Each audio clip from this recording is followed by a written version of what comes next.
துணி அடுத்த ப்ரோமோல பாத்தீங்கன்னா நிலாக்கு பாண்டியனும் பல்லவனும் மாத்தி மாத்தி சொல்லி கொடுத்துக்கிட்டு இருக்காங்க. இதை பார்த்து டென்ஷன் ஆன சோழன் நிலா கிட்ட போய் வண்டி ஓட்ட கத்து கொடுக்குறாங்க அப்படின்னு சொல்லி பாக்குறாங்க. ஆனா நிலாவோ எனக்கு நீங்க வண்டி ஓட்டவே கத்து கொடுக்க தேவையில்ல, நான் பாண்டியன் கிட்டயோ பல்லவன் கிட்டயோ கத்துக்கிறேன்னு சொல்லிடுறாங்க.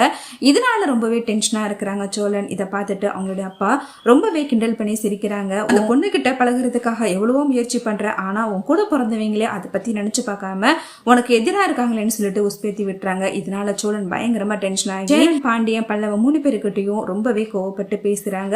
நான் நிலா கூட சேர்த்து வாழணும் நீங்களா ஆசைப்படுறீங்களா இல்லையா, எதுக்காக என் வாழ்க்கையில தேவலாம் பிரச்சனை பண்ணிக்கிட்டு இருக்கீங்க, நீங்க நிலா மேல எல்லாரும் பாசம் வச்சிருக்கிறது போதும், ஆனா நாங்க 2 பேரும் சேரும்னு ஏன் நினைக்க மாட்டேங்கிறீங்கன்னு சொல்லிட்டு கோவப்படுறாங்க.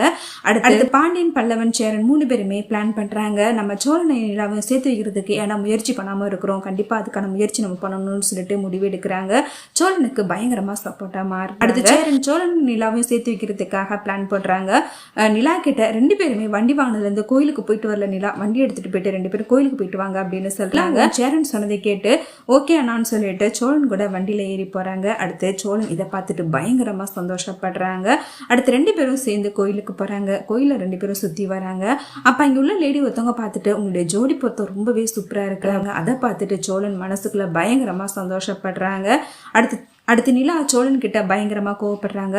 சேரன் நான் சொன்னாங்கிறதுக்காக தான் நான் உங்க கூட கோயிலுக்கு வந்து அதை அட்வான்டேஜா எடுத்துக்காதீங்கன்னு கோவப்படுறாங்க. சோழன் மனசுல நினைச்சு பாக்குறாங்க, நீ என்கிட்ட என்னதான் கோவப்பட்டா கூட சீக்கிரமாவே நான் உன் மனசுல இடமுடி பண்ணிடலான்னு சொல்லி சந்தோஷப்படுறாங்க.